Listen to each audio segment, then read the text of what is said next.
할렐루야, 예수님 안에서 성도 여러분을 사랑합니다. 한때 사람들에게 큰 인기를 끌었던 작가 김홍신의 인간시장이란 소설이 있었습니다. 이 소설은 장총찬이란 주인공을 앞세워 세상을 어지럽히는 나쁜 사람들을 주인공이 직접 심판을 하고 벌을 주는 내용으로 당시 나쁜 짓을 하고도 법망을 교묘하게 피해가는 사람들을 소설이나마 단죄함으로 사람들의 속을 시원하게 해주는 소설이었습니다. 그러다 보니 엄청난 베스트셀러가 되기도 했습니다. 하지만 소설은 소설일 뿐 현실에서는 절대로 그렇게 될 수 없습니다. 오늘날의 법치국가에서는 개인이 복수를 할 수 없습니다. 누군가 죄를 범했으면 국가가 위탁한 법 집행기관에서 죄에 대해 심사하고 구분해서 죄에 대한 형벌을 내립니다.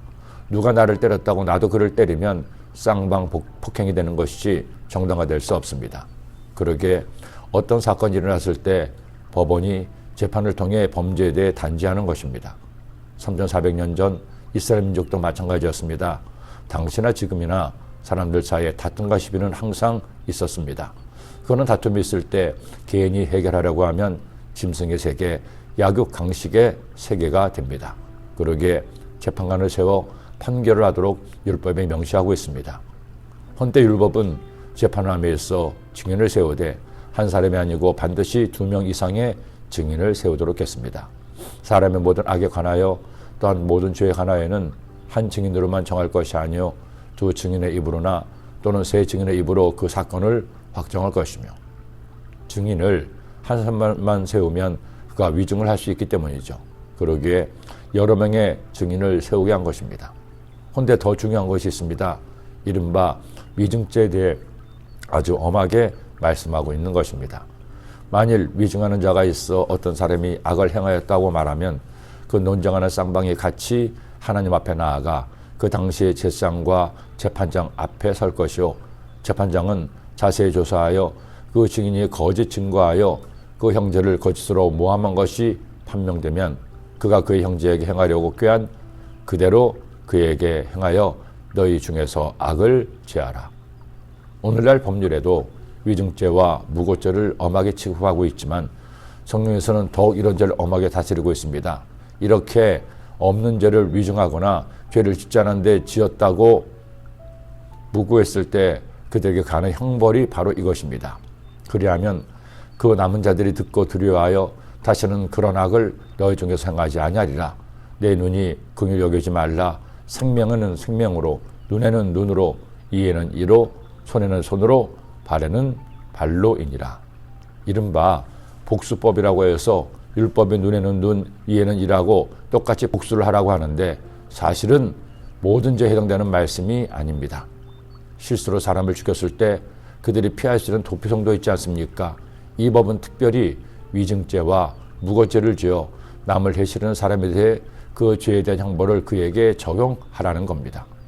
사람이 다른 사람을 죽였다고 위증하면 그 위증한 사람을 죽이라는 것이고 눈을 상하겠다고 없는 죄를 있다고 했으면 그 사람의 눈을 상하게 하라는 겁니다. 이 말씀은 하나님께서 얼마나 거짓을 미워하시고 남을 해치는 것을 싫어하시는지 알려주는 말씀일 겁니다. 하나님은 사람이 사람을 미워하고 다치게 하는 것을 무서운 죄라고 하시는 겁니다. 살다 보니 대부분의 사람들은 다른 사람들을 다치게 하거나 상하게 하지 않습니다. 다른 사람에게 실수라도 손해를 끼쳤다면 미안해하고 보상을 합니다. 하지만 모두 다 그런 것은 아니죠. 가끔은 그야말로 철면피 같은 사람이 있습니다. 남이 어떻게 되든 말든 자신만 잘 먹고 잘 살면 됩니다. 심지어 자신의 잘못이 드러나도 절대로 인정하지 않습니다. 버티는 사람이 이긴다고 오히려 큰 소리를 치고 화를 냅니다. 만일 그런 사람이 용납되고 넘어간다면 그 사회는 아직 선진 사회라고 할 수가 없습니다. 거짓으로 남을 해치려는 죄는 반드시 엄하게 처벌받는 사회, 그런 사회가 정직한 사회, 진짜로 잘 사는 사회가 될 것입니다. 인터넷이 발달하면서 이런 위증과 무고가 판을 치고 있습니다. 이른바 아니면 말고식의 댓글과 찌라시들이 난무하고 있습니다. 저는 우리 성도님들이 그런 말에 미혹되지 않기를 소원합니다. 누가 이렇게 말하다더라, 그게 맞다더라, 시계 카더라 통신은 믿지도 말고 보지도 말고 전하지도 않기를 원합니다. 자칫 잘못하면 오늘 말씀의 죄를 짓는 것이 될 수도 있기 때문이죠. 좋은 소식, 칭찬과 격려의 소식은 아무리 많이 전해도 상관없겠죠. 그렇게 우리의 생각과 말과 행동으로 아름다운 본을 보이시기를 예수님의 이름으로 축원합니다. 기도드립니다.